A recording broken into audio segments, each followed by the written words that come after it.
If you're experiencing login issues on UserGuiding, follow these simple steps to troubleshoot and resolve the problem quickly. Step 1. Check your credentials. Ensure that you are entering the correct email address and password. Double check for any typos or case sensitivity in your login information. Step 2. Reset your password. If you can't remember your password or suspect it might be incorrect, use the Forgot Password link on the login page to reset it. Follow the instructions sent to your email to create a new password.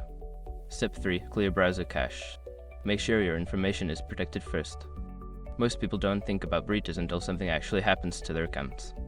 Use SROT to monitor your accounts 24/7 and instantly alert you if your information appears in leaked databases online.